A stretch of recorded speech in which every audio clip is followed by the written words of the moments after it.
Does anyone here have experience with 40XOS or 40X yet? Has anyone read the books or anything? Okay, Matt probably has. Okay. All right. Well, good, because that's actually probably better, I think, at this point. Because one thing I'll work out through today, one of the training we're going through today usually takes 2 days, so it's gonna be a whirlwind, okay, of going through some fast training, okay. But you've got some great coaches already, and Carol and her team, okay, to be able to help you out. So that's why we feel comfortable doing it in 1 day, because they're really getting the top level training. And so once you get the basic concepts down, that's really what I want to focus on today is concepts. Okay, we'll get you through the concepts and use your coaches that are already working this to be able to get deeper knowledge about it. Okay, but one of the things about 40X for disciplines execution, if you look at it as a solution to everything, now I've got my 40X hammer, I'm going to go hit everything over the head with a 40X hammer. It's going to be magically better. Okay, you're going to miss the point. Okay? You're really missing the point. The great thing about the 40X process, it gives you a framework, it gives you a repeatable process to help the organization learn. Okay, to help the organization learn. And so if I were to say, most organizations want to go from some point A where they're starting from and go to some point B off in the distance, right? What's the line we immediately draw there? Straight. What's the reality? Yeah, the reality is we don't know. Okay, so we silly little humans, particularly since the Industrial Revolution, okay, we think that, if we just get all these humans working in the right direction, if they follow this plan, they're going to get to point B. And it usually breaks down about how many months in?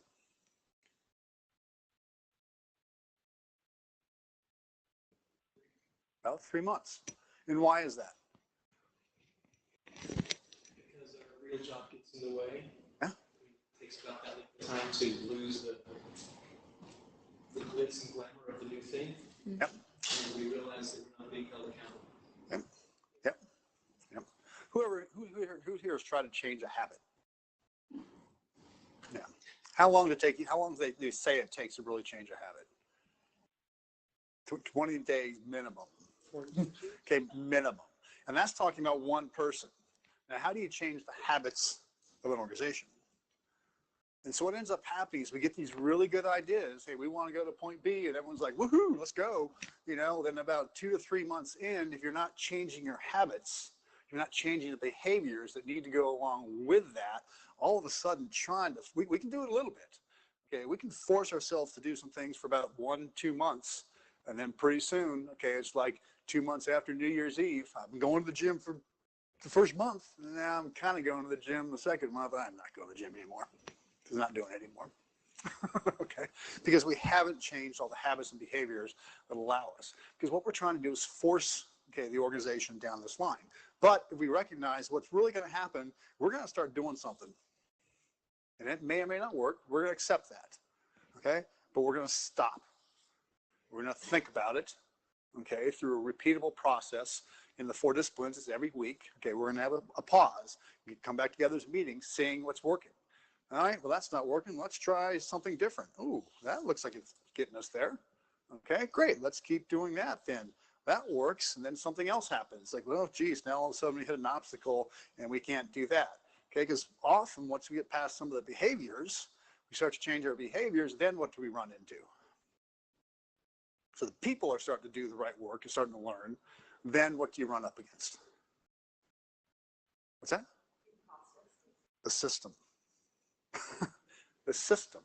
Sometimes the system has a lot of things in it. They're going to prevent us from getting to point B. But since we haven't been doing things very well down here, we never learn that because we haven't changed our behaviors. We usually give up at about the 2 to 3 month point because it's just too difficult. Okay, and do any initiatives that we have, they die with a big bang? No, they die with a whimper. They die with a whimper. They just kind of slowly fizzle out, okay?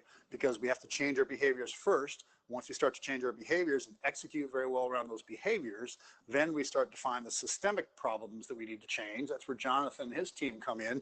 You know what? Yeah, we need to get this department talking to that department. We need to change this policy. We need to do some other things. Now the system starts to learn, okay? And then you start to move towards your final goal. So I say all this, the concept of 40XOS or 40X is that we don't know our way forward, we learn our way forward. Okay, we learn our way forward by not dictating from the top down.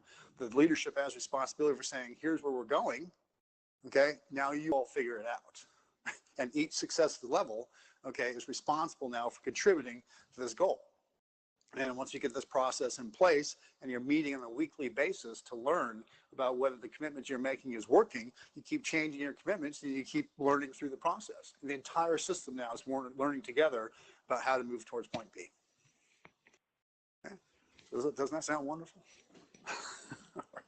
So I usually do this exercise. I will. So we'll get, let's get, ma'am, from you, all of you, go stand over there, okay, and face, I'm going to line up shoulder to shoulder and face this direction.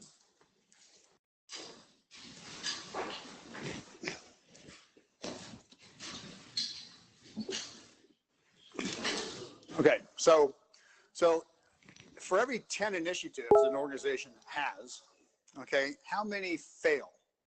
For every 10 initiatives that you have, let me rephrase that. For every 10 initiatives that you try to get done, okay, how many are accomplished to a high level of quality? 1, 2. And Carol, you can't be giving answers. You've seen this before. Okay, so can we agree that probably 1 or 2? Okay, probably 1 or 2.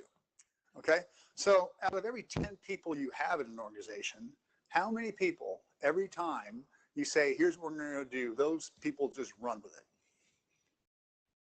You know they're going to do everything they can to make it succeed. 1 or 2. Okay, in that same organization, every time you have an initiative, how many people say, nope, tried that before, another shiny fish, not going to work too hard on it? How many people? Okay, so we'll start with 8 or 9. But what we'll say is, okay, how many people are really just nevers? They're never going to do it. Versus the people that are kind of waiting and seeing. 1 or 2. So we've just created a standard bell curve. Okay, 2 people are always going to run with it, and 2 people are always going to say no. And we're going to talk about the people in the middle now. Okay, really the power of the organization. So we'll see whether you self-organized correctly. All right. So you 2 are the ones that always do it. Every single time, exactly. Do we get it right? So every single time, you know, Jonathan or TSTC comes down and says, you know what, we're going to do this initiative, and you 2 are going to run with it. Because we're still new. Exactly. Well, you know what, you bring up a good point. That's a really good point, is you haven't learned yet. Now, you 2 have been around here for a while, right? Who are you 2? The other 2, like, never. That's funny, it did work out pretty good this morning. I've been here long enough. It's not going to work. I told them it's not going to work. So this is working out perfectly. Okay, so with this group now, all right, so I send an initiative down and it fails. Who do we just reward? Why did we reward you? Told you so. Told you so. Did you put any effort into it? No. Wasted no time. Who did we punish? You 2. Okay, why? We were trying hard. It didn't work out. Yeah. What about you people in the middle? What'd you learn? You're safe. Yeah, you're safe. Okay, so now I throw another initiative down. It fails. I punish you 2 and reward you 2. What do you guys start doing? So go, move that way. Move that way. Go ahead, physically move that way. If you start, okay, now I throw another initiative down and it fails. Move a little closer. Another initiative, another initiative, another initiative. Now what have we done? We said 8 to 9 people resist. We've just taught them to resist. We have just taught the organization to resist the things that we need to do to make the organization better. So while we will say 8 to 9 people will say no, 4 of these people are just fine. 5 of these people are just fine. Okay, we can't tell these 5 from the real losers in the organization.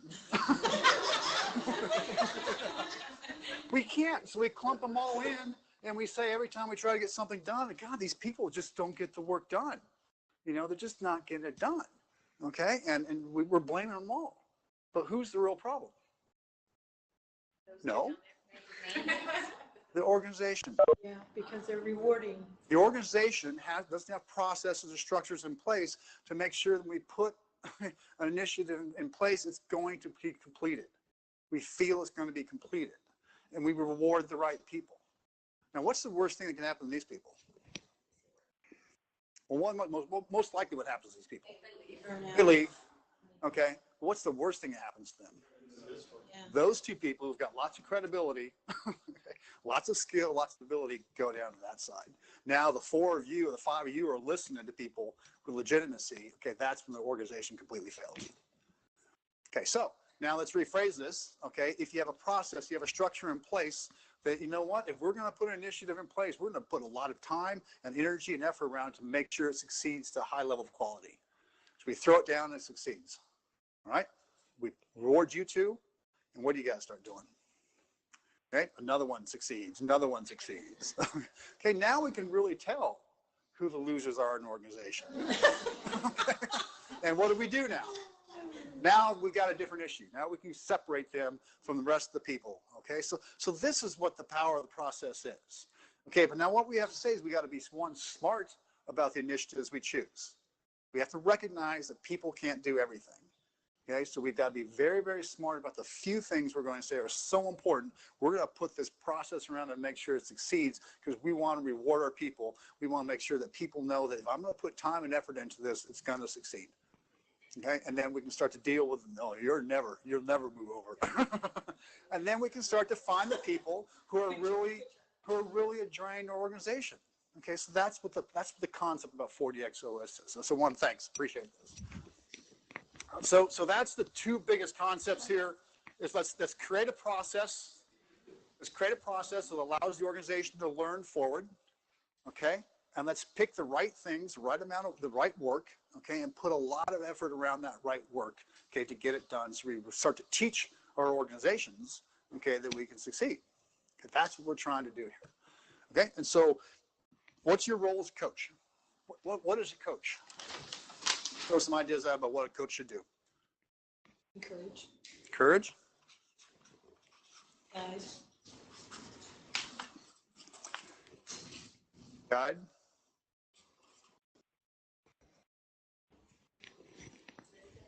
Listen. Okay. Motivate.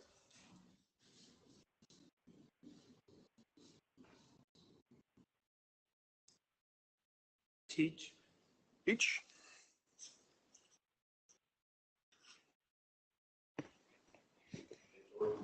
Mentor.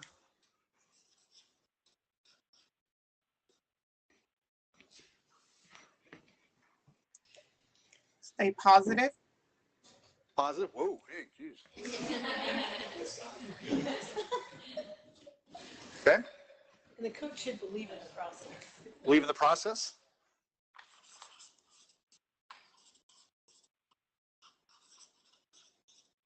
Okay, why does anyone say do? Because the coach doesn't do. Coach doesn't do.